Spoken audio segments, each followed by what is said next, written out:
السلام عليكم ورحمة الله وبركاته. إن الحمد لله نحمده ونستعينه ونستغفره ونعوذ بالله من شرور أنفسنا ومن سيئات أعمالنا. من يهده الله فلا مضل له ومن يضلله فلا هادي له، وأشهد أن لا إله إلا الله وأشهد أن محمدا عبده ورسوله صلى الله عليه وعلى آله وأصحابه وسلم تسليما كثيرا. أما بعد، فاتقوا الله حق التقوى، فما أعظم أجر المتقين وما أسعد حال الطائعين. عباد الله، لقد كرم الله الإنسان وفضله على كثير من مخلوقاته، ولقد كرمنا بني آدم وحملناهم في البر والبحر ورزقناهم من الطيبات وفضلناهم على كثير ممن خلقنا تفضيلا. كرمه بالعقل وزينه بالفهم ووجهه بالتدبر والتفكر، فكان العقل من أكبر نعم الله على الإنسان. به يميز الخير والشر والضار والنافع، به يدبر أموره وشؤونه، وبه ترتقي الأمم وينتظم المجتمع. وهناك عباد الله حرب حقيقية يراد منها تدمير الإنسان ليهلك عقله ويتشتت شمله ويعيش أسير الإدمان، فلا يتعلم علما ولا يعمل عملا، بل يبذل روحه ومهجته وماله وأسرته كي يدمر نفسه ووطنه ويغضب ربه جل وعلا. إنها آفة عظيمة يا عباد الله، إنها آفة عظيمة من أعظم آفات هذا العصر. كم دمرت من بيت، وكم أتلفت من عقل، كم ضيعت من مستقبل، وكم أبكت من أم وأب.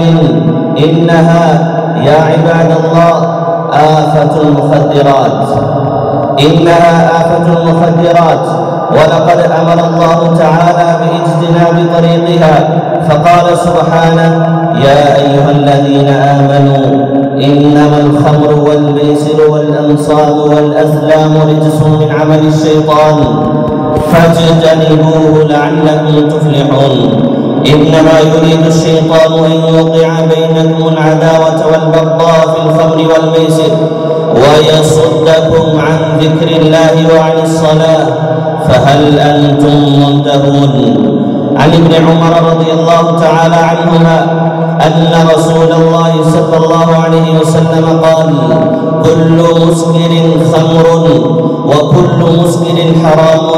صححه الألباني. قال الصنعاني رحمه الله: يحرم ما أسكر من أي شيء وإن لم يكن مشروبا. هي أم الخبائث ومفتاح لكل شر، بوابة للكبائر وطريق للآثام وسبيل قصير نحو الآفات والأسقام. تغيب العقل وتدمر الجسد وتذهب المال والنفس والأخلاق والفهم. ولهذا اجتمعت الأمم كلها من المسلمين والكفار على خطورتها على الأفراد والمجتمعات، واجمعوا على خربها ومكافحتها. والنبي صلى الله عليه وسلم يقول: لا تزول قدم عبد يوم القيامة حتى يسأل عن عمره فيما أفنى، وعن علمه فيما فعل فيه، وعن ماله من أين اكتسبه وفيما أنفقه، وعن جسمه فيما أبلى. رواه الترمذي. أيها المسلمون، وحين تقصر الأسر واجب التربية يقع بعض أبنائها فريسة لهذه الآفة، فواجب على الأولياء رعاية الأبناء والاهتمام بتربيتهم التربية الصالحة والحالونة بينهم ما يفسد أخلاقهم وقيمهم وتجنيبهم رفقاء السوء وتنشئتهم التنشئة الصالحة. وانظر كيف كان لقمان الحكيم يغرس الإيمان في قلب ابنه ويعرفه بالطاعة ويحذره بالمعصية. يا بني إنها إن تك مثقال حبة من خردل فتكن في صخرة أو في السماوات أو في الأرض يأتي بها الله إن الله لطيف خبير. يا بني أقم الصلاة وأمر بالمعروف وانه عن المنكر واصبر على ما أصابك إن ذلك من عزم الأمور. بارك الله لنا في القرآن والسنة ونفعنا بما فيه من الآيات والحكمة. أقول قولي هذا وأستغفر الله لي ولكم ولجميع المسلمين من كل ذنب فاستغفروه إنه هو الغفور الرحيم.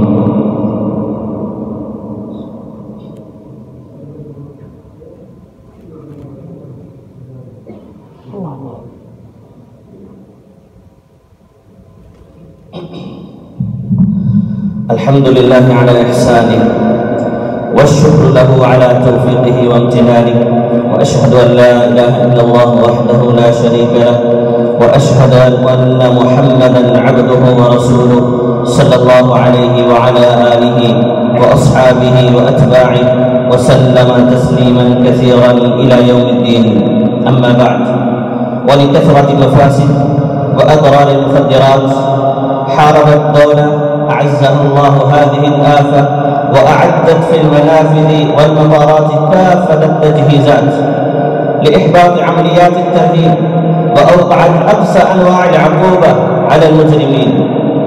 رافق ذلك جهود العلماء العاملين والقضاة المخلصين وأبطال الأمن الساهرين ورجال الحسبة الغيورين، فالحمد لله رب العالمين.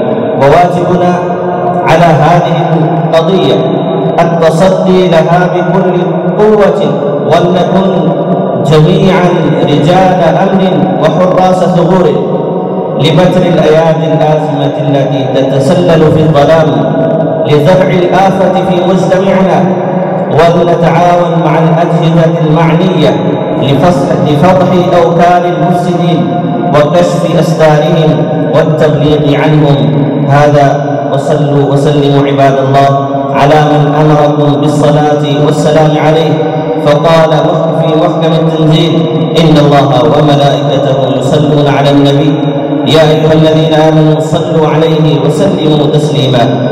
اللهم صل وسلم على نبينا محمد، وارض اللهم عن الخلفاء الراشدين الذين قضوا بالحق وبه كانوا يعدلون، أبي بكر وعمر وعثمان وعلي، وعن سائر الصحابة أجمعين، وعنا معهم برحمتك وجودك وكرمك يا أكرم المكرمين.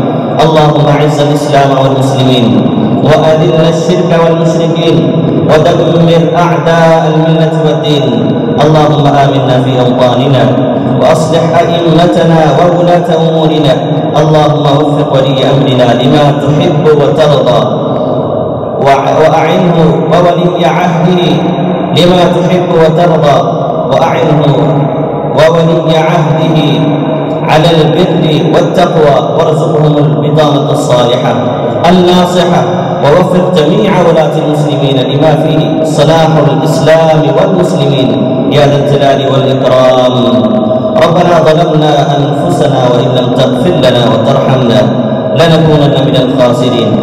ربنا آتنا في الدنيا حسنة وفي الآخرة حسنة وقنا عذاب النار. ربنا آتنا في الدنيا حسنة وفي الآخرة حسنة وقنا عذاب النار. سبحان ربك رب العزة عما يصفون وسلام على المرسلين والحمد لله رب العالمين.